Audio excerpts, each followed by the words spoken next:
Today is Monday, November 4th, 2019. Coming up next on Roland Martin Unfiltered, the late Congressman John Conyers laid to rest today in Detroit. We'll show you some of the eulogies from his home going. DNA testing could save an innocent Texas man's life, but prosecutors are still opposing it. A march to his death. People are making lots of noises in terms of trying to get him a new trial.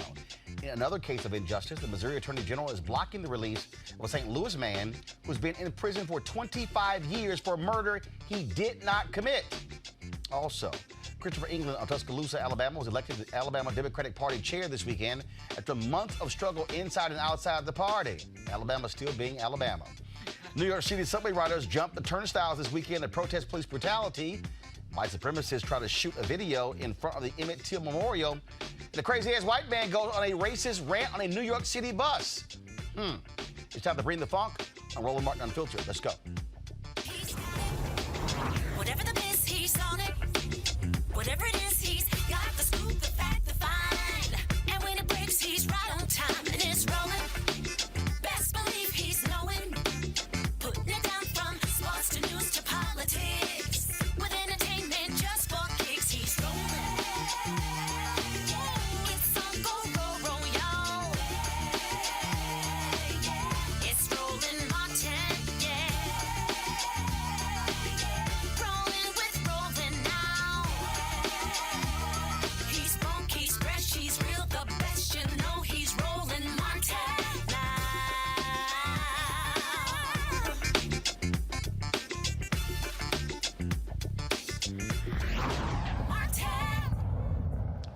The homegoing service for former Congressman John Conyers of Detroit was held today at Greater Grace Temple in Northwest Detroit.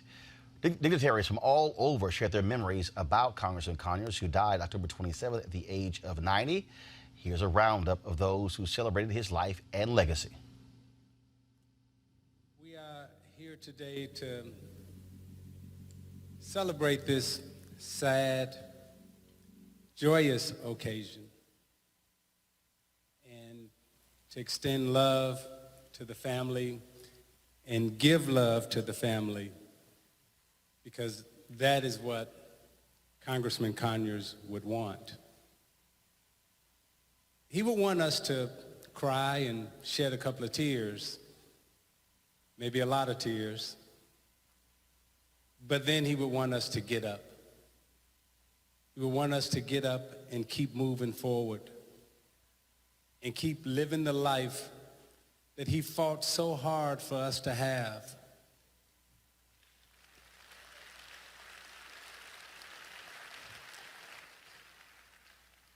Because that fight still needs to continue. When we read through his accomplishments, his fights for civil rights, his fight for equal rights, his fight to uplift us out of poverty and be a part of this U.S. Constitution. He fought every single day for someone else. He didn't fight for himself, but he fought every single day for you and I. I'd like to thank the people of Detroit for electing him 27 times.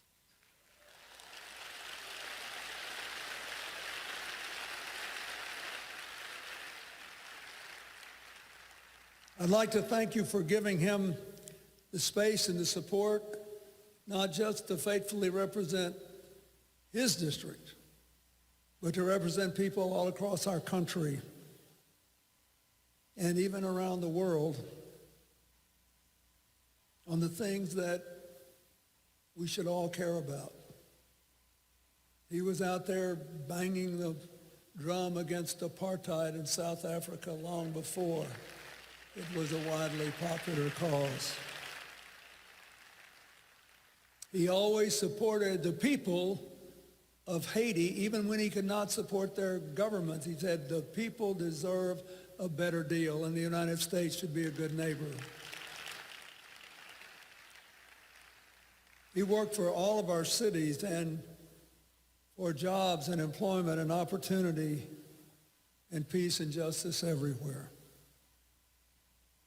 Not every district gives their elected representative the elbow room to do all those things.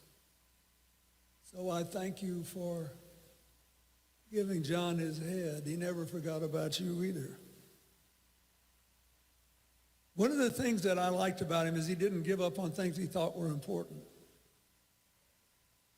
I remember, I think John Conyers was the first person that ever quoted Frederick Douglass to me in saying, "Power concedes nothing without a demand." Never did and never will. He understood that. Just 4 days after Dr. King was killed in Memphis, he introduced the first bill to make his birthday Martin Luther King Day.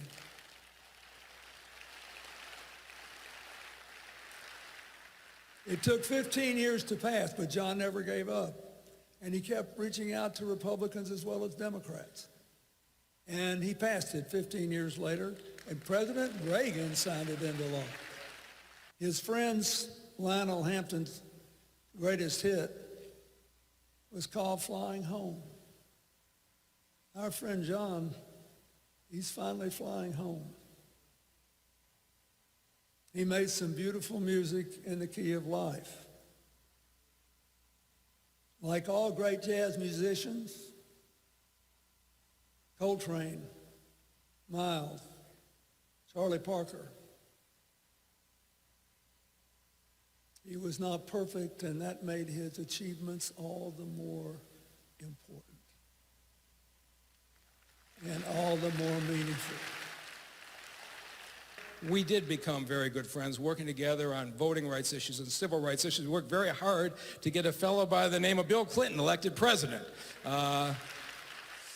And then Barack Obama after that. And when I moved into Detroit in 2012, I moved in a block away from the Conyers family, and the Congressman would come over to the house from time to time for events. But no matter what I was doing in my life, when I was prosecutor, working at the medical center, or in the mayor's office, I'd call him, and he always had time for advice. And sometimes he called me with advice even when I didn't call him. And that was probably the time I needed it most. But when you were friends with John Conyers, you were part of history because he was walking history. So we celebrate this man today, but not to the level that we should have been celebrating him.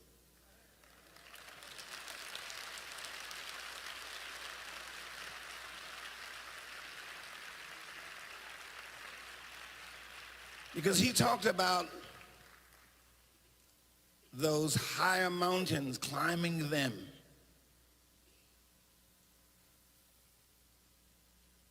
Talking about the by and by.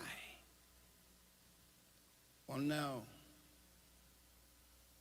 As the old people talked about the by and by, meaning someday we'll be away from racism and prejudice, and we'll be away from the place of people not having health care, or be away from the place where we wouldn't have equal education for everyone. Yes, the by and by in heaven. But you know, he believed, and I believe, in those of us who are real, true Americans of whatever color we are, know that the by and by has got to be right now. So we cannot forget that life of John Conyers Jr., because he reminded us every single day that he spoke on those things are very real. But what we can do so that we don't forget is commit ourselves on this coming celebration of Dr. King's Day for those that go to work, don't go to work. Do something constructive for this nation. Make sure that those of you who have not registered, make sure that you register so that you can vote. For you, John. My city, lovely as a summer day. My city, distant as the Milky Way. My city, pretty little woman I adore. You're the only girl my heart beats for. I wish that you were mine. I have but a moment in time, but the journey with this distinguished giant has been from the very moment that I stepped into the United States Congress. I was able and honored to be able to sit at a podium in the House Judiciary Committee. It is for that reason that I come with a mountain of passion and an understanding that first, Chairman Goodlatte, we will accept that challenge, but we will also accept the challenge that this giant be honored in Washington, D.C. John Conyers answered the call to serve so that others could have justice. Many have spoken the beauty of the music of Stevie Wonder, have spoken of the voiceless. I speak of those who tried to speak and were silenced. John Conyers took their cause. They felt that there was no one who cared about him, and John Conyers came and he gave voice to the silenced, and he gave them hope. That's a little different from just doing your legislation. He went into the lion's den and he gave people hope. He led the first discussions between community and police. He was that conscience, he was that fighter. He was a Renaissance man. He educated us about our own history. He wrapped himself around being ostracized and being talked about and rebuked because he said if it was for right, he was a giant and he was going to do it. I have to tell you that I have to thank my brother, my dear friend, the Reverend Jesse Louis Jackson. Reverend Jackson and John Conyers, two of a kind, bold, progressive, not afraid, willing to do what most others would not do. John Conyers, again, was a founding member of the Congressional Black Caucus, the longest serving African American in the history of Congress, and a lifelong champion of civil rights and equality. However, to me, John Conyers was more than a colleague. He was a mentor. And he shared his wisdom and expertise with me on issues of race and confronting police brutality and the unjust criminal justice system. He taught me so many lessons that I will never forget. John Conyers took me and so many other members of the Democratic Caucus under his wing and his leadership, and his voice is certainly going to be missed. Folks, that was Congresswoman Maxine Waters, of course, sharing her thoughts and remembrances about Congressman John Conyers. So many folks spoke there as well, and of course, laid to rest. Age of 90, joining us right now on our panel here. We've got Eugene Craig, CEO, Eugene Craig Organization. Dr. Avis Jones-Weaver, political strategist. Dr. Julian Malveaux, economist, president emerita at Bennett College. Folks, it was important that, first of all those folks who spoke, but also, bottom line, that they showed the respect for this man. He had to resign due to sexual harassment allegations, but they said 53 years of work will not determine whether or not I show myself publicly to speak at his funeral. The reality is, had he not, there's no doubt in my mind, had he not resigned in 2018, he would have been lying in state in the Capitol. Right now. He would have been, and there would have been a much larger homegoing for Congressman John Conyers. You know, Roland, I was with Reverend Jackson last week, and he made the analogy of baseball. He said, when you play a baseball game, you've got runs, hits, and errors. At the end of the day, you're basically judged by the runs and not by the errors. So the people who are talking about Congressman Conyers in terms of that last little bit of his life are ignoring the Civil Rights Act, the Voting Rights Act, all the things he did. And for me, as a member of NARC, the National African American Reparations Commission, he introduced H.R. 40 in 1989. And every session, he kept doing it, just like he did with the Martin Luther King birthday. He did that for almost 15 years. Every session, he reintroduced it. He did the same thing with reparations.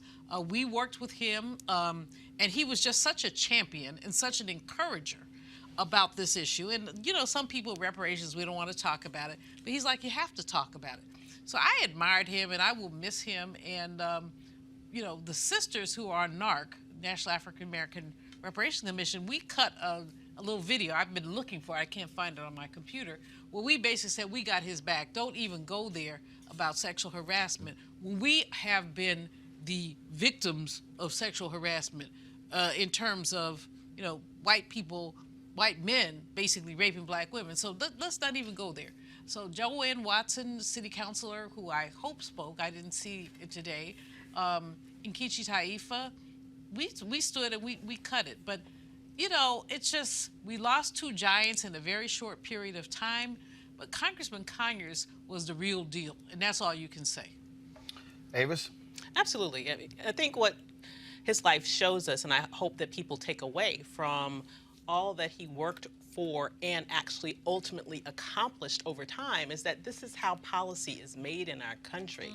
It's very rare that you have a desire to push forward a, you know, momentous piece of legislation that it goes through instantaneously. It takes someone who has the tenacity to go back again and again and again and do all of the work that's necessary, not only to build the public will, but to also navigate the inside game to make that stuff happen. And so, you know, it's really important that when you see someone who has the dedication but also the political skill to make that happen over and over again with such consequential pieces of legislation that he was able to eventually push, it absolutely demands respect. And I'm so happy that they were able to show that through this service. Look, from a more generational perspective, the reason we were able to have our Hakeem Jeffries, our Tim Scotts, and our Cedric Richmonds is because we had our John Conyers and our Elijah Cummings.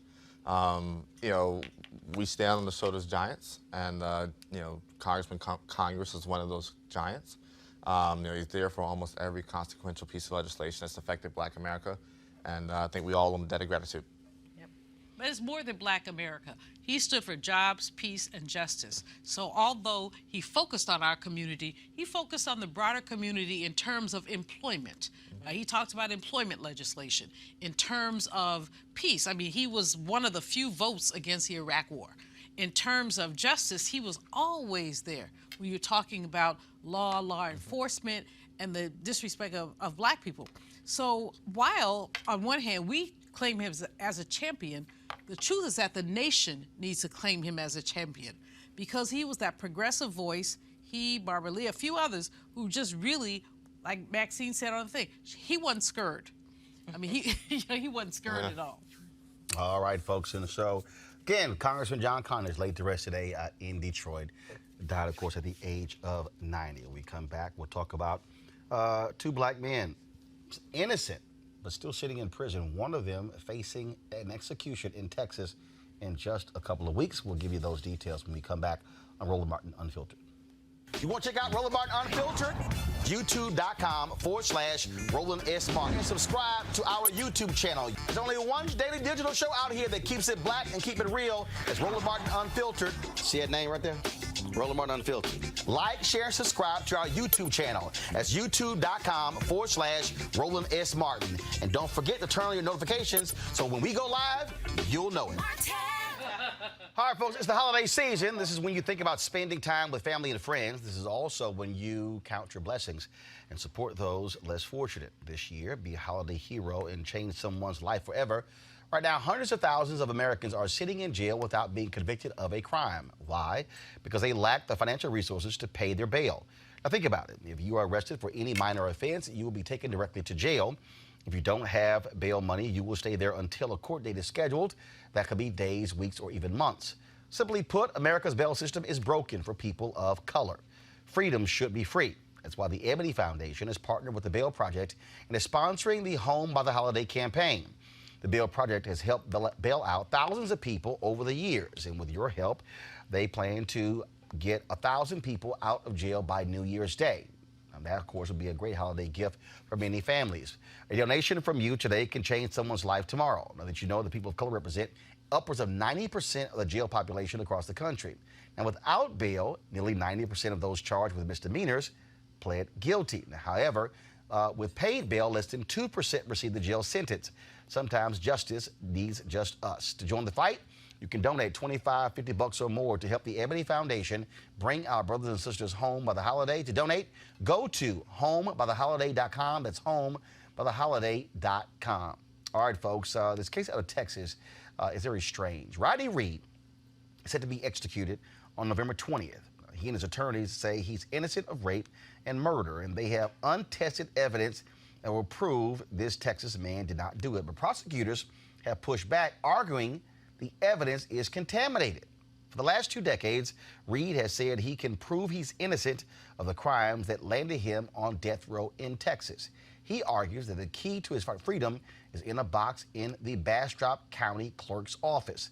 The box contains items including a belt, name tag, shirt, and 2 beer cans found in 1996 near the dead body of 19-year-old Stacy Stites. Of course, that is a woman who he was actually involved with. This is, of course, the case that has gotten lots of attention that we, of course, have been focused on. And I want to, of course, bring in our panel as well. Now, there's another case we're going to be talking with ACLU attorney Samil Trivedi about, who also is sitting on our panel. And so I want to talk about this case here, Avis. I want to start with you, because what's strange here is that the woman who was killed was involved with a police officer. And this man, Reed, has an alibi that he was not at the location. But they do know that the officer had been with her around this exact same time. And it's one of those cases where, again, where prosecutors are saying, no need for this. But I'm sorry, if you have someone, death is final. Right. Yep. My deal is you should want all of the answers to be sure you put somebody to death. Well, they don't want all the answers, clearly. Because if they wanted all the answers, they would go ahead and do what needs to be done in order to test and make sure that they have the right person in prison. But the bottom line is we still have an incestuous relationship throughout the nation between police and prosecutors, who oftentimes sort of help each other as a part of their daily process of doing their jobs. And so whenever police are accused or even potentially could be involved in illegal activity all the way up to murder, we always seem to have situations where too many prosecutors skirt their responsibility of really following the law and trying to seek justice, and instead what they oftentimes seek to do is to look the other way so that the policemen can then themselves get away with whatever it is they want to get away with. Samir, what do you just make again of this case and the details? Well, so I think it speaks to the larger point, not only of the incestuous relationship between police and prosecutors, but America's unending addiction to incarceration and punishment. I think the fact that an entire court system and a set of prosecutors would rather see someone put to death than find out the truth proves that we have more concern about things like finality than the truth, than justice. And sadly, Rodney Reed's case is not unique. We're going to talk about Lamar Johnson's case in Missouri, and there are hundreds more like it, many involving young black men prosecuted, convicted, sentenced to death at a young age. Before we had technology to get them out. Now that we have the technology to get them out, all of a sudden it's too late, right? And so I think that is the epidemic that we need to talk about. First of all, a couple of things. That last week a witness submitted testimony that another man, the woman's fiance, confessed to the crime. You have 130,000 people who signed a petition with change.org. Of course, it's important to note, Reed is black. The woman who was killed is white. She was 19 years old at the time. Now, here's some of the details, Eugene. Reed was arrested after his sperm was found inside her body. But even friends say they had a consensual relationship. He was convicted by an all-white jury as well. Now, initially, he said he did not know her, but later said they were having an affair. They had consensual sex the day before her death. Now, this is from the CBS piece. Police had Reed's DNA available for testing from a separate sexual assault investigation, according to a 2018 prosecution motion asking to dismiss one of Reed's appeal. Now, he had faced a series of sexual assault allegations, but was acquitted in the only case prosecuted. Okay, and at the murder trial, prosecutors maintained that the woman had spent an evening at her home with her fiance before leaving to drive herself to work in his truck around 3 a.m., and that sometime between 3 and 5 she was raped and strangled. But the people who testified against him have all recanted their testimony.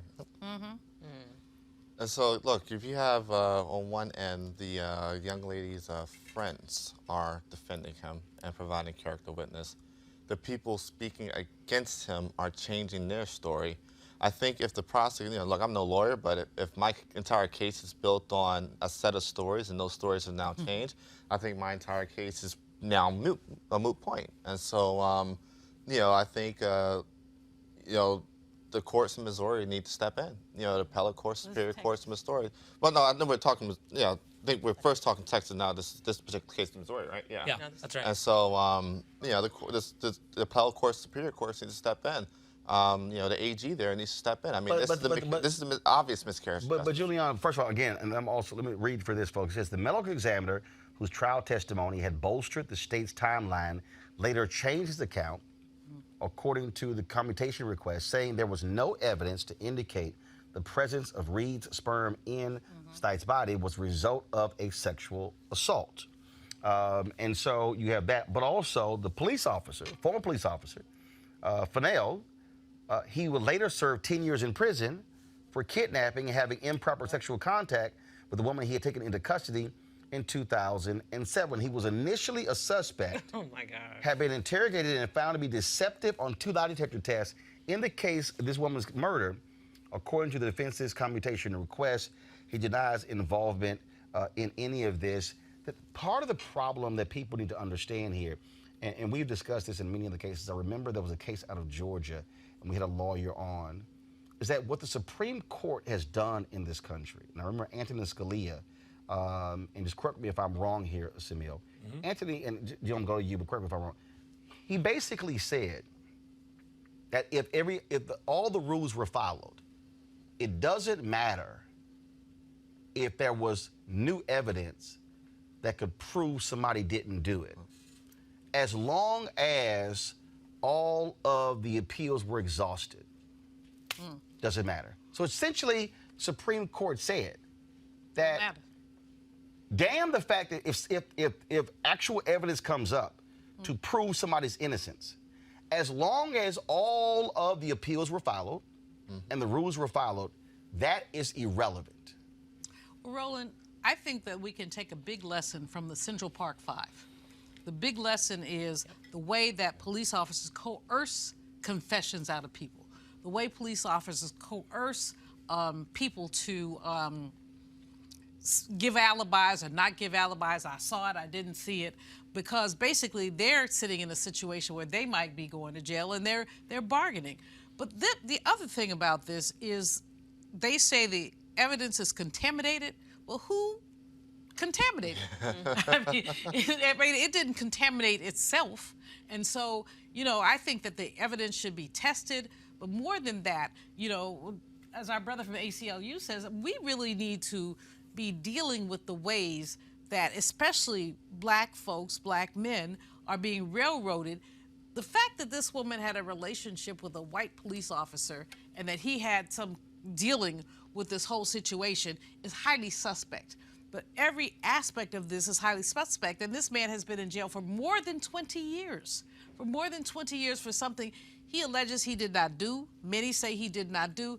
No one is saying let him out of jail. All people are saying is test the evidence. Samil, I want to go back to, first of all, the Innocence Project, folks. Henry, go to my iPad, please. The Innocence Project, they actually have put together 10 facts you need to know about this case. They say here the murder weapon has never been tested for DNA evidence. The state's 3 forensic experts have admitted on the record to errors in their testimony, which led to Reed's conviction and death sentence. Renowned forensic pathologists, including Dr. Michael Botten, Warner Spitz, Leroy Riddick, have all concluded that Reed's guilt is medically and scientifically impossible. Number 4, Rodney Reed and Stacey Stites were having a consensual sexual relationship. Number 5, for months after the murder, Jimmy Fennell was the prime suspect in the case. His best friend at the time, Bastrop Sheriff Officer Curtis Davis, has now revealed that Fennell gave an inconsistent account of where he was on the night of the murder. 2 witnesses have come forward in recent weeks and submitted signed affidavits that add to the mounting evidence against Jimmy Fennell. Of course, Fennell later served 10 years in prison.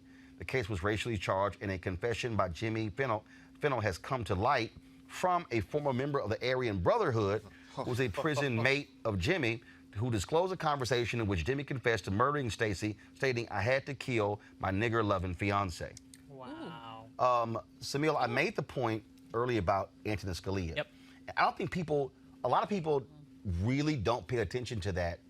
But this was a Supreme Court justice who literally wrote that even if evidence came forward to prove that somebody did not commit a crime, it should be ignored as long as all the rules were followed.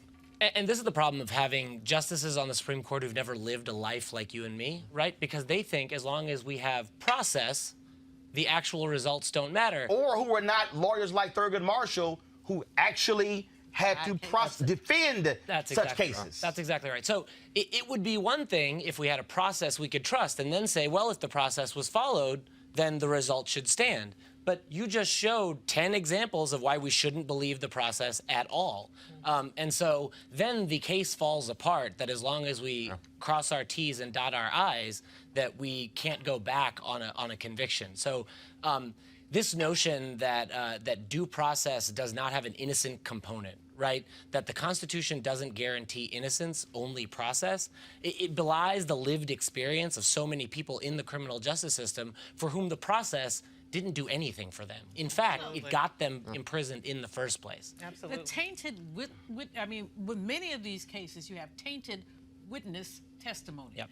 They either were bargaining for their own lives, they were coerced, some often beaten. And this is something that doesn't come to light. As I said, the Central Park 5 case is just a prime example, but there's so many other cases.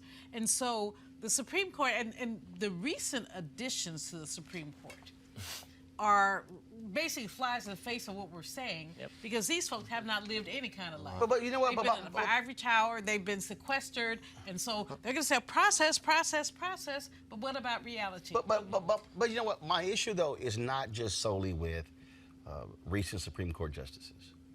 My issue is with that in a country where you have the death penalty, you should be absolutely sure without a doubt that somebody committed the crime. I forgot the case. I don't know whether this guy was in Virginia, it was in Missouri somewhere else, I can't remember, where it was all of this, and he was, test, I didn't do it. And then after the execution, they tested it, was like, no, actually it was him. But that should be the case. It should be the case because, look, I grew up in Houston. I remember the case of Clarence Brantley. Clarence Brantley was a janitor, black man in Conroe, Texas. There was a white cheerleader who was killed in one of the schools. It was a high school. Clarence Brantley was hours from execution on several occasions. and luckily it was stayed. And then eventually he was found to be innocent. Clarence Brantley is still alive. But he was that close to death. I'm talking about hours. He had already gotten his last meal before it was stayed. And he didn't do it. That's what people, and so if you have a belt in a safe deposit box, I don't understand why, if you're a prosecutor, you say, fine, test it. See, if I believe you absolutely did it, I'm saying, fine, test it. You're guilty. I'm not worried about that particular belt. But for when they fight the testing, Samil, of a belt, that to me says you're not really sure you have the right person. No, you just know you have the power to suppress it, right? You have the power to do it, so you do it. And let me just point out that we're talking about some cases that at least went to trial. 97% of cases don't. The plea bargaining ends the matter, right? So if we talk about due process, 97% of criminal defendants in this country, particularly in state courts with elected prosecutors, with elected judges who are running on tough on crime tickets, right? And ending cases via plea bargain before a judge can ever see them, that's a problem. Let's talk about this in Missouri. A St. Louis man, folks, spent 25 years in prison for murder. He and St. Louis Circuit Attorney Kim Gardner say he didn't commit. But he's facing a new challenge. A new court filing by the Attorney General in Missouri, Eric Schmidt, is trying to legally block efforts to free Lamar Johnson. Why? Because of a technicality that the request came too late. Okay, Samil, that's killing me. So, the DA says this guy didn't do it. But the Attorney General goes, now, your request is too late?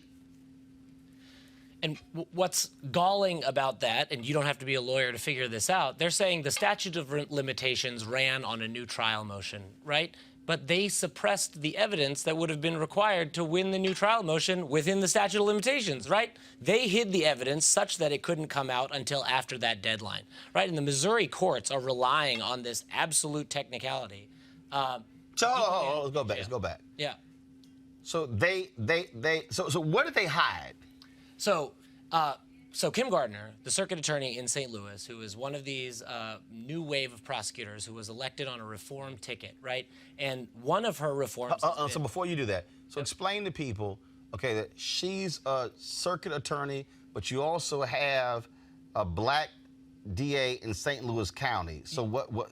You do. So her jurisdiction is the city. Wesley Bell's young black man recently elected as well is in the county. Got it. But right. So she's the newly elected circuit attorney for the city of St. Louis. She establishes what's called a conviction integrity unit, right? It's basically, we're going to figure out these cold cases. We're going to look into these convictions that seem tainted, that seem too good to be true. Very similar to what Watkins did in Dallas when he created this separate unit to go back and test DNA cases to make sure folks who were guilty were actually guilty. And a number of people have been freed. That's exactly right. And this couldn't be more the highest calling of a prosecutor, right? When your ethical obligation is justice, not conviction. The truth. Then this is your obligation. So Kim Gardner is one of these new prosecutors that has one. Her conviction integrity unit produced a 70-page report detailing all of the wrongdoing in Lamar Johnson's case, including 3 perjured witnesses and a payment of $4,000 to the only eyewitness who then recanted, right? All of this evidence should be a no-brainer for a new trial, right? But instead, the courts are clinging to this technicality. The AG is clinging to this technicality. But luckily, Lamar Johnson's case is gaining national attention. We're happy to be here. And we're happy that the ACLU, the Innocence Project, over 100 ethics professors, and over 40 sitting district attorneys themselves have said, no, this is wrong. I want to go to FaceTime right now. Kim Gardner joins us. Kim, glad to have you in Roland Martin Unfiltered. Glad to have you. Thank you for allowing me on your show. So this is very bothersome, and it sort of gives one a migraine. And I was talking about the previous case out of Texas where it was a ruling where Antonin Scalia, who when he was a Supreme Court justice, literally wrote that even if new evidence was presented, that proves someone didn't do it, because all the I's have been dotted and T's crossed and procedures followed, that should be irrelevant and the verdict should be allowed to stand. And when I look at this case here and what your report has determined, it lays out, I mean, this is just, to me, this is basic common sense, that if a person didn't do it, they shouldn't be in prison. But they're riding on a technicality saying you're asking a little too late. That is obscene and offensive. We're ministers of justice, and this signifies, how we correct the wrongs of wrongful convictions, and it's our duty under our constitutional oath as prosecutors, the elected prosecutor in the jurisdiction, to correct a wrongful conviction when we find manifest injustice. And that's why this motion for new trial and Lamar Johnson case is so important at this time. We need a mechanism to correct those wrongs. So in August, the judge denied the motion for a new trial. Okay, so what's next? What happens now? Well, there's a couple issues. One of the issues was the judge denied our motion for new trial, but at the same time, she allowed the attorney general to come in as we don't know yet, because she did not invite him into the case, but as she referred to the attorney general as having authority when a circuit attorney or a prosecuting attorney in Missouri is looking at a wrongful conviction. And so some of the sentiments of the attorney general is a habeas corpus is the proper procedure. But I say motion for new trial when you have a manifest injustice, as in Lamar Johnson. This is the mechanism that prosecutors should be able to use to correct the wrongs of wrongfully convicted individuals, because that's our duty. And right now, the attorney general just last week filed a motion to strike my office from appealing to the Court of Appeals. That's where the case is right now. And it's bigger than just the wrongful conviction of Lamar Johnson. It's actually the discretion of the elected prosecutor and having the mechanism to correct wrongful convictions as the elected prosecutor. And that's going to affect prosecutors in the whole state of Missouri, as well as around the country, when we have these new conviction integrity units pop up, as we see that they're finding some wrongful convictions, and courts are working with them to undo those wrongful convictions, like in Philadelphia and Chicago. But let's also add this here, and I frequently read newspapers all across the country, go to their websites, and you've had a bullseye on your back. Here you are, the elected representative, but you've had people who have been trying to thwart you from doing your job in other cases like this here, because you had the audacity to actually want to ensure that the right person is sitting in jail. So this is not, for people who are watching, this is not like just one example. You've had folks in Missouri targeting you, trying to stop you from actually doing your job. Yes, I mean, that's the status quo. And when you're a reform-minded prosecutor, you have to fight against the individuals who want to hold on to the status quo. And that's why Lamar Johnson's case is so prevalent in Missouri, because this will set the precedent that elected prosecutors are elected by the people in their jurisdiction. And the people actually elected me in 2016. And so even though I'm considered relatively new, I've been around for almost 3 years. And the people elected me to hold people accountable, but at the same time, correct wrongful convictions and reform a system that we know is broken. So the Attorney General doesn't give a damn about the fact that evidence was fabricated and that a witness was paid? I mean, is that essentially what the Attorney General is saying? I don't care about any of this, that I don't care what you've uncovered, I don't care about any of these details. You simply don't have the authority to do this, and only I do? Well, that's what the Attorney General is saying right now, that basically they're the only ones that have authorities to entertain these cases in terms of wrongful conviction. But we're looking at procedure, and they're saying the best mechanism is a habeas corpus procedure, which is different from a motion for new trial. And that's what we filed as a prosecutor in this jurisdiction to, in this case, in Lamar Johnson. And I think that that's a good question for the Attorney General. But I say that prosecutors around this country, we have an oath to uphold the Constitution, the oath to be ministers of justice, and we have to be able to perform our oath. And so I asked the Attorney General and other individuals in Missouri. So we're saying this oath is fiction, and I don't think that the Attorney General or the state legislators are saying that. So where in the hell are all these law and order Republicans?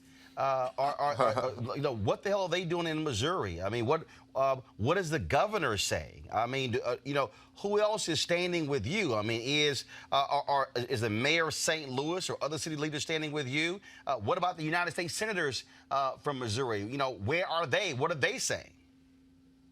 My Congressman Lacey Clay is standing with me on Lamar Johnson. I spoke to him about this case, so he's supportive of us proceeding with a motion for new trial. I know many legislators that represent my area as individuals in the community have supported me, as along with 43 other district attorneys around this country who signed on, as well as Mr. Wesley Bell, who's a newly elected prosecutor in St. Louis County in 2019. So we have support. It's just that we have to have the actual stomach in Missouri to do the right thing. And I think it's beyond procedure gamemanship. It's about accountability, and it's about a prosecutor correcting the wrongfully convicted individuals, that we should have a mechanism. And I think that we in Missouri have a mechanism, and motion for new trial, as you hear the legal scholars that signed on to support this mechanism for Lamar Johnson's case. We have many legal experts in the state of Missouri. It's just for us to do the right thing. And I think that, having the national attention that this case has brought, as well as the support from many individuals, I think Lamar Johnson will see justice. And I hope that we can see justice for Mr. Lamar Johnson, because there may be many Lamar Johnsons being held with life without the possibility of parole. And we have to correct those wrongs. Kim Gardner, we surely appreciate it. Thanks a lot. Thank you. This just pisses me off. Mm-hmm. And this is the kind of crap that when I listen to that arrogant ass Trump and Mike Pence, when they talk about complicit bias, when they have the audacity, when you have Barr, the Attorney General, goes before damn police chiefs and law enforcement and criticizes people like Kim Gardner, criticizes Marilyn Mosby, criticizes Aramis Ayala, criticizes Larry Krasner, who said that these progressive DAs are going to allow crime to skyrocket in the country, yet say nothing when you have an undeniable case of a person who is innocent, and they dare to call themselves law and order Republicans. Well, because it's not about law and order. It is about over-incarceration. It's about the targeting of black men primarily and getting them out of society. That is the real goal here. And I think also what this whole discussion is bringing to light is an issue that we talk about often on this show. The importance of your vote and the implications of your vote. When you have a Supreme Court that makes a ruling that says that even if you can find out later exculpating evidence, that you're not going to pay any attention to that if all the various procedures were followed, that's wrong. Yep. But when you don't vote for the right people for president and then the Senate, you're going to get that type of lifetime appointment that will have implications on our community for decades. And when you have the opportunity, on the other hand, to vote for progressive prosecutors like this, we need to make sure we not only vote in that direction, but we also vote up and down the ticket so that she has an attorney general that is friendly to her, that will allow her to actually exert her power instead of trying to take away her power. As you mentioned, Kim's situation is not unique. Progressive prosecutors all around this nation, and particularly black women progressive prosecutors specifically, all across this nation are seeing specific efforts to have their power actually bigfooted by the attorney generals, by the governors in their states that are trying to squash their ability to actually live up to the oath that they actually take. And that is to pursue justice. And it's because those other people aren't interested in justice. They're just interested in putting more and more and more black men. Samil, I know you guys are nonpartisan, but the reality is this is why voting matters. This is why who you vote for makes a difference in terms of justice. We are nonpartisan. We support the end of the mass incarceration state. And it can be, the great thing about this movement, and I don't want to overstate it, because for every Kim Gardner, there's literally hundreds of tough on crime prosecutors around the country being elected every day, often running unopposed. So the democratic engagement piece could not be more right. That said, these efforts to change this system, it's turning around a tanker, right? It's going to take time. And what groups like the ACLU and the Innocence Project and others are finally are realizing is that prosecutors can be part of the solution, right? Prosecutors were part of the problem, if not the biggest part of the problem, for hundreds of years in America, right? And it's caused us a lot of hair pulling to realize that we've got to now support prosecutors like Kim Gardner, but we have to, because they're the most powerful players in the system. And if they can show us the way, if they can start establishing conviction integrity units, if they can start reforming some of the practices that have put hundreds of thousands of young black men and women behind bars, then we're all for it. You know, prosecutors have some discretion. Yep. And that's why people like No, Kim they Gardner, have lots of discretion. All of it. but that's why people like Kim Gardner are so important. I mean, there are cases that go all the way that don't have to go all the way. The other piece is attorney generals don't like to be wrong. And so they basically, once somebody is convicted, whether it's a right conviction or wrong conviction, they're going to stand by it, because if they basically are more flexible, what it's going to do is stand them up. So we're not looking at justice, we're looking at ego here in terms Oh of... yeah, and that's. I mean, look, DAs all across the country. I mean, that's part of the deal. Their deal is, we were not wrong. We will defend this to the hilt, which is why I've also said that if you have a local DA who has been involved in fabrication, damn a slap on the wrist. They should be losing their law license. Yep. Absolutely. Julian, go ahead, and then Eugene. Not only lose their law license, they should be prosecuted. Yes. I mean, basically, what they're doing, they're complicit to potentially murder. They're complicit to wrongful prosecution. Right. And these young black men and women, but mostly young black men, are being railroaded. I have a personal case with a friend who basically was arrested. You talked about the bail thing. So this brother ended up pleading guilty to a rape that he didn't commit because he spent 8 months in jail. And he's like, I got to get up out of here. And this just happens far too often. And these folks are looking at the conviction game, not at the justice game. And that's the issue. Eugene. Look, our issues aren't black, are not red or blue. They're black, and the issue of criminal justice reform is a multifaceted issue. But my philosophy has always been that, hey, it's one thing to talk about policy, but you can have the greatest policy in the world, but if you have people there that can actually implement such policy, it does not matter. So, I know there's a slew of DAs up for election and re-election in 2020, and I think we need to be going county by county at 3,000 something odd counties in this country, and going, and picking and choosing. And I think in 2022, we have midterms. I know in Maryland, we have about 22 or 24 jurisdictions are going to have their DAs up their state's attorneys up for re-election or election. And I'll tell you one thing, I'm being involved in a lot of those races. That's where it starts. I mean, a lot of times you can kill a case from the prosecutor's side with a good state's attorney, a good DA to sit back and say, look, there's not enough evidence here. Why are we pursuing forward?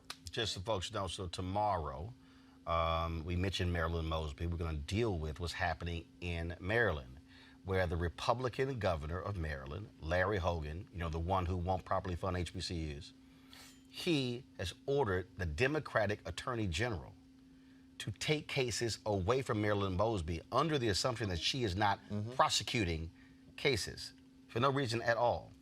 We had the Democratic Attorney General when he was running for here on the show. Let's see if he has the guts to come back on this show to, first of all, talk about the case, talk about what's happening with the HBCUs, but also talk about why he is following what Larry Hogan is doing in Maryland. So we'll see if that Democrat has any guts whatsoever. Real quick, if I go next one, real quick. Quickly. It's important to point out the straight line between what Maryland is facing, between what Kim is facing, between what a lot of these progressive prosecutors are facing across the nation. What you have just described there is the infringement upon their prosecutorial discretion. It's basically taking power away from these largely black women to be able to pursue justice. Right. And so, although we'd like to say that prosecutors have power, apparently they do until those prosecutors come in the form of... Well, first of all, again, I got to go to break, but we also said the same thing in Alabama where you had the brother who was involved, who got shot and killed by the cops there at the mall. The Alabama Attorney General took that case from the black district attorney there in Alabama by saying there was a photo of the guy who got shot and killed in the DA, but that also was a photo of the guy who was killed and the Attorney General, but that was no big deal. So that's one of the things that we have happened. Samir, we appreciate it. Thank you so very much for joining us. All right, folks, Democratic Representative Christopher England, speaking of Alabama, was elected Alabama Democratic Party chair this weekend after months of struggle inside and outside the party. The vote came after 172 members of the State Democratic Executive Committee, the governing body of the Alabama Democratic Party, voted to remove Chair Nancy Worley and Vice Chair Randy Kelly. The election may not settle the battle between two factions of the party over governance and leadership and could end up in court. Worley has shown no signs of giving up her position. We'll certainly continue to update you on this story. Got to go to a break. When we come back, more Roland Martin Unfiltered. Just back in a moment. You want to support Roland Martin Unfiltered? Be sure to join our Bring the Funk fan club. Every dollar that you give to us supports our daily digital show. There's only one daily digital show out here that keeps it black and keep it real as Roland Martin Unfiltered. Support the Roland Martin Unfiltered daily digital show by going to RolandMartinUnfiltered.com. Our goal is to get 20,000 of our fans contributing $50 each for the whole year. You can make this possible. RolandMartinUnfiltered.com.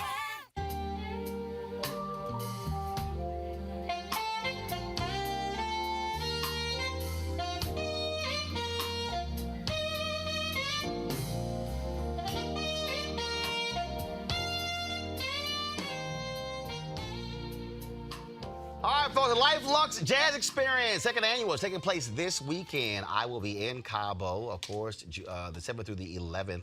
We'll be broadcasting Roland Martin Unfiltered on Thursday and Friday from Cabo. It, of course, is going to be a fabulous 4 days, 14 different acts, 3 days worth of concerts. If you're still not too late for you to attend, if you want to avoid some of this cold weather, simply go to lifeluxejazz.com, LIFELUXEJAZZ.com. But if you can't go, you can still participate and check out the live concerts by going to gfntv.com.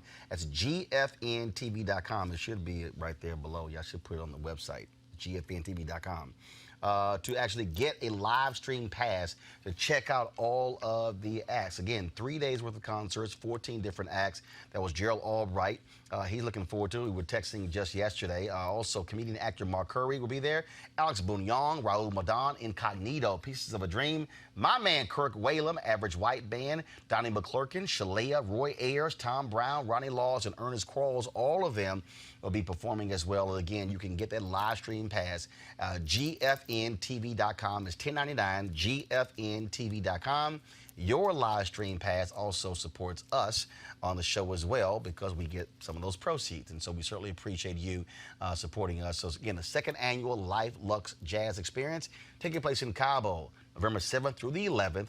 And so you can, of course, check it all out, GFNTV.com. So go to the site to get your pass. All right, folks, close to 1,000 people marched through downtown Brooklyn on Friday night to protest police brutality and a recent crackdown on fare evasion inside the subway system.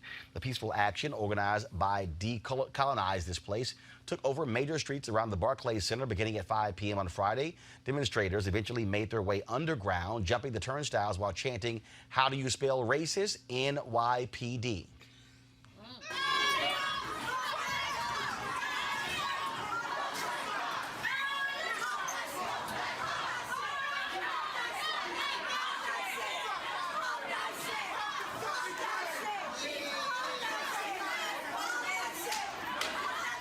All right, folks, you might recall, of course, several people who were beaten by NYPD for jumping the turnstiles. Eugene, people keep asking the question that, seriously, is that worth doing that, spending billions of dollars on police in subways because somebody jumped a turnstile and they end up beating the hell out of somebody because of it? As somebody that has recently gained an affection for the New York City subway, one thing that I've noticed is that you'll see more cops in the subway station than you will see above ground. You know, there have been situations where, you know, myself and some friends, we've seen kids stopped up by cops. They're getting ready to get him, well, we'll just swipe for him, just to dead the situation. I mean, it's an issue, and you know, and it's a crazy issue when you take into account that a swipe to ride the subway is only $2.75. And so, I mean, my philosophy and perspective is that, look, these mass transit systems are being paid for by tax dollars. The revenue that's recouped on them never matches what it actually costs to run the mass transit system. So, you know, I think, you know, cities, especially with, you know, so-called progressives like de Blasio, as mayors. You know, Sean King had a nice little expose on folk like him and Lightfoot. If in cities like this, you know, I think going forward, and this should be something that folks should consider running on going forward, fare should be free for the kids. You under 18? Ride for free. It should be free for everybody because But if you it's talk already about, paid for. It's paid for. If you talk about reducing the carbon footprint, if you talk about the congestion in cities with automobiles and all of that, when you want to encourage people to take mass transit as opposed to bringing their cars in, whatever, it should just be free. As you say, it's already subsidized. It's already, you know, and it has an environmental impact. It's ridiculous that young people, or not even young people, I mean, you have homeless people, poor people, other people who are jumping turnstiles. And it's ridiculous that they should be prosecuted for that. Now, I know a lot of people say, well, you know, how come it's free? Why not? There's other stuff that's free. Well, the thing is, it's not that it's free.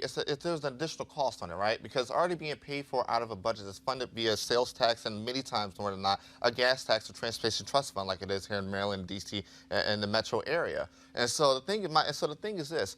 You know, if a person can't pay a $2.75 fare, what makes you think they're either going to be able to pay a $100 fine or pay for a night in jail and a lawyer? So, I mean, you know, if New York City and other jurisdictions that we deal with here in D.C., you know, it's dealt with in Philly, it's dealt with in Chicago, and a lot of places that have mass transit systems, you know, if, you know, these things are already paid for, you know, the fare is an additional fee, additional tax. And so my philosophy is that, you know, look, we can have a whole separate discussion about adults and whatnot, but when it comes to children who are not necessarily financially responsible for themselves, the fare should be free.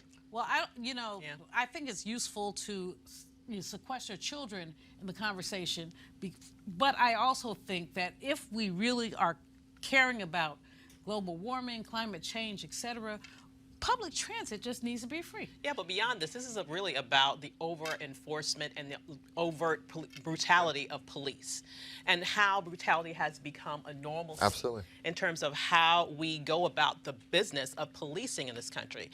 And the fact that you would commit violence against someone because they did not pay $2.75 is a human rights abuse. Makes no sense whatsoever, folks. A group of people carrying a white nationalist flag were caught on camera Saturday attempting to record a video in front of the Emmett Till Memorial in Sumner, Mississippi. Check this out.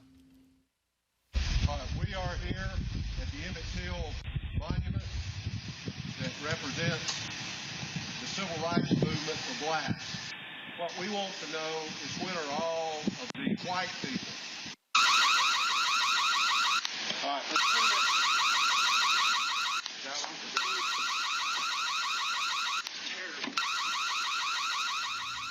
Well, the bigots didn't realize that, first of all, this sign had been vandalized on a number of occasions. And so what they did was they encased it in a bulletproof covering and installed cameras. Then all of a sudden, the button was hit, and these dumbasses were like, oh, shit. The Negroes have outsmarted us. They got our license plates.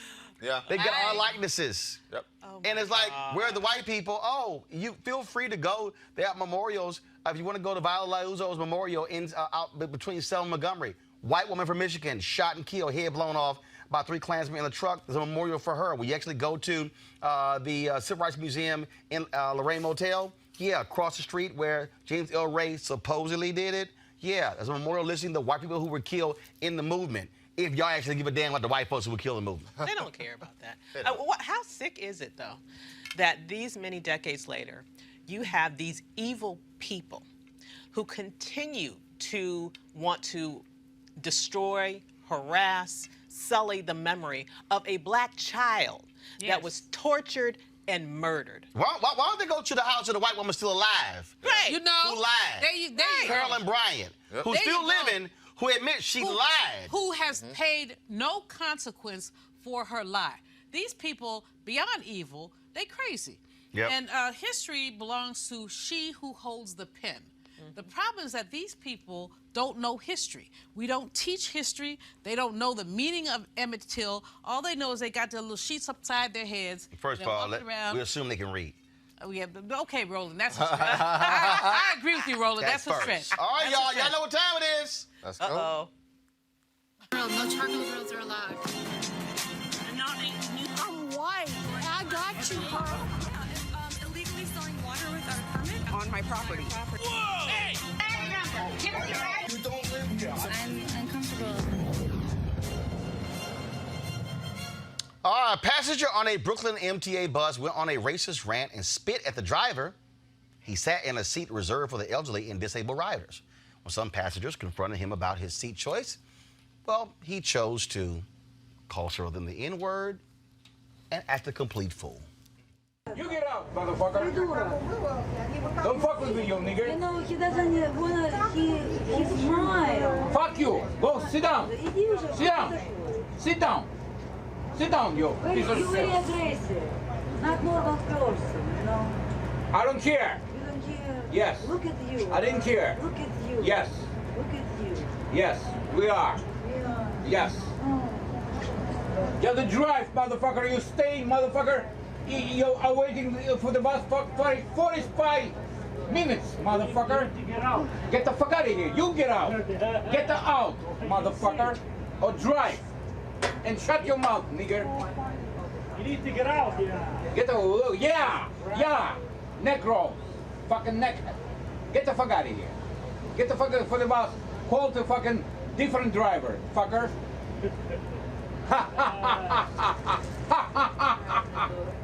Fuck you, motherfucker. Here's the issues. An MTA spokesman said the agency has referred the incident to the NYPD for a full investigation. Where in the hell were they? For real. No arrests have been made. I mean, I'm just saying. Well, they're down there when somebody jumps a turnstile, they're there. But when somebody is spewing racist venom, they're not. And sitting in a And you know what's crazy, right? In other situations, right? There's been 2 black kids. They would have stopped the bus, pulled it over, and had MTA police meet them. Just saying. Yep. Just saying. Just saying. Just saying. White supremacy, perverted white privilege. The fact that this man will use that kind of profanity, there are probably children on that bus, and probably, and the driver really should have pulled over. But we have a tolerance of white people acting like. I keep telling people. You're gonna find the wrong person that don't have the tolerance. I keep telling people, hashtag whip that ass gonna show up. Hello. And I'm telling you. I keep telling people it's gonna happen. Yep. And when it happens, look, don't y'all be complaining. I can't believe this happened. Oh my God.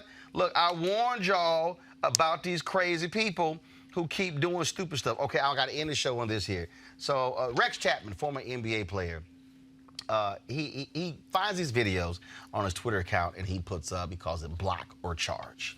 So he put this video here and I saw it. And first of all, these videos are always people doing stupid stuff, like getting knocked out, punched out or whatever. So here's a video of a dude trying to go face to face with a bull. Was he drunk? Was he hurt?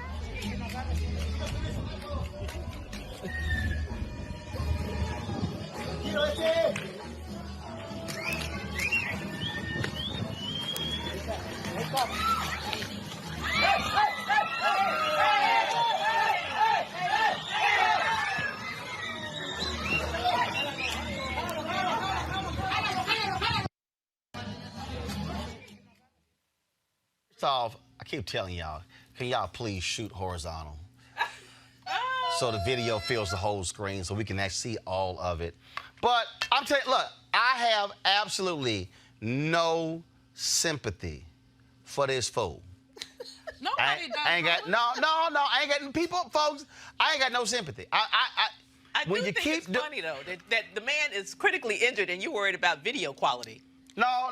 First of all, I don't give a damn about you being critically injured. No, if your dumb ass gonna stand in front of a bull again and clap with your hands, whatever happened, if he had died, I have no sympathy. No, he asked for it. You don't. He did. Not only did he ask for it, and the he bull got was his like, knees and asked and for the it. bull was like, yo, dog, leave my ass alone. Say, dog, I'm not trying to mess with you today. Bull got horn, and the bull just straight up flipped his ass, and he just went flying in the air. Mm-hmm. I keep gone. Well, gee, Roland, I don't know what to say. No, Eugene, go ahead. I lost words too. I mean, in what world do you think you're gonna take on the bull, bro? And the bull is kind of crazy. The bull just used one of the horns just to pop him up a couple times. Yeah. Yeah, dude is blessed that he use both. What happened to him, though? The other people had sense enough to get the hell out the way. They were like, well, sorry, dog. Can't do nothing for you. We not with you. We not down with you. So this is my absolutely last story. My last story. So, you know, Chris Paul, Huggy Lowdown, all these Nationals fans. We're talking all that trash. Oh, no, yeah, y'all got to defend some bullshit right now. See, y'all talked all that trash, beat my Astros for the World Series. But your little team went to the White House today. And here's what your little team did today. Including an amazing 3-run homer by Kurt Suzuki. Where's Kurt? Where is he? Come on. Come here. Come here. Say a couple words. Come on. Oh. I love him. Oh. That's so nice.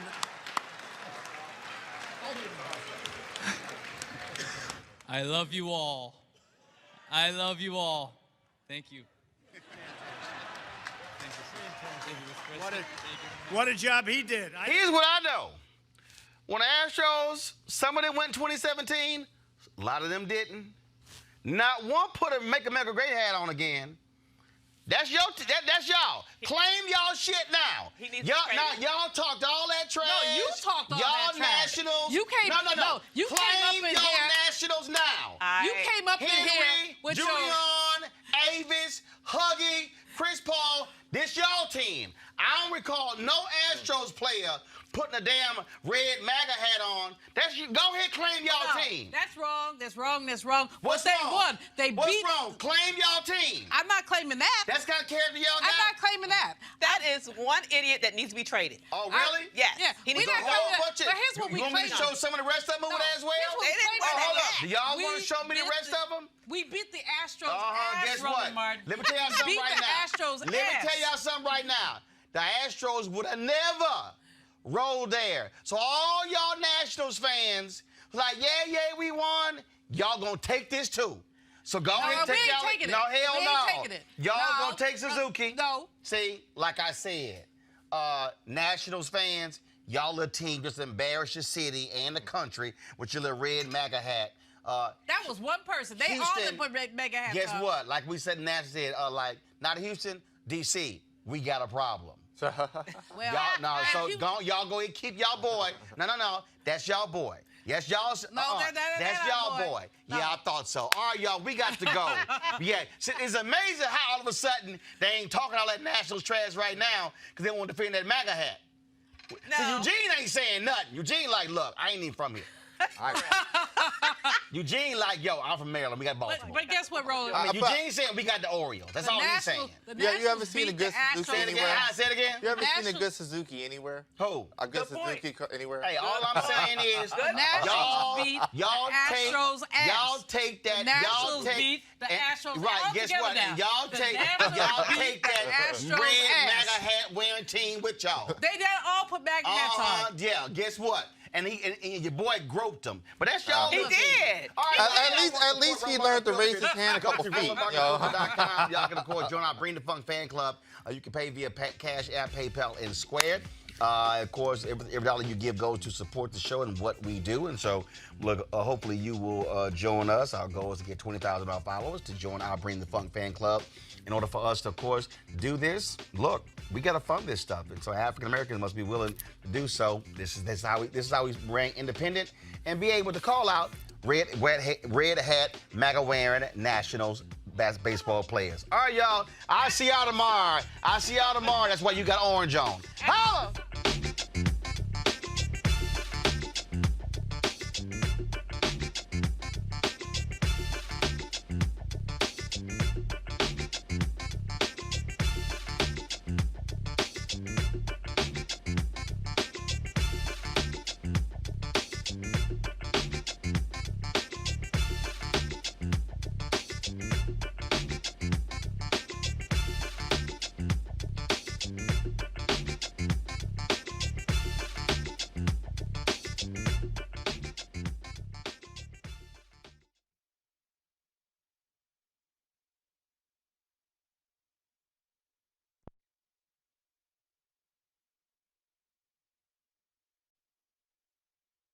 You want to check out Roland Martin Unfiltered?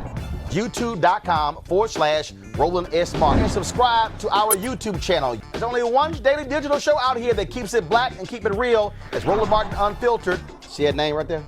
Roland Martin Unfiltered. Like, share, and subscribe to our YouTube channel. That's YouTube.com/Roland S. Martin. And don't forget to turn on your notifications so when we go live, you'll know it. You want to support Roland Martin Unfiltered?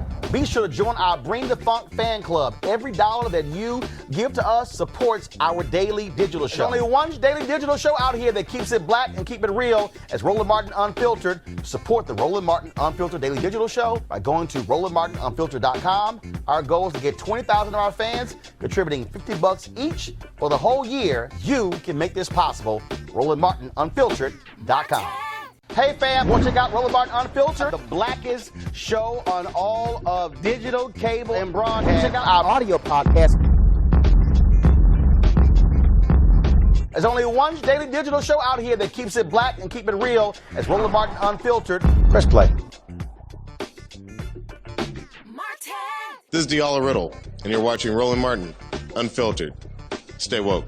This is Director X, the director of Superfly on the red carpet, or the black carpet, and you're watching Roland Martin Unfiltered. Yo, what up, y'all? This is Jay Ellis, and you're watching Roland Martin Unfiltered. Hi, I'm Chaley Rose, and you're watching Roland Martin Unfiltered. I'm Lex Scott Davis, and you are watching Roland Martin Unfiltered. Hey, what's up, y'all? It's your boy Jacob Lattimore, and you're now watching Roland Martin right now.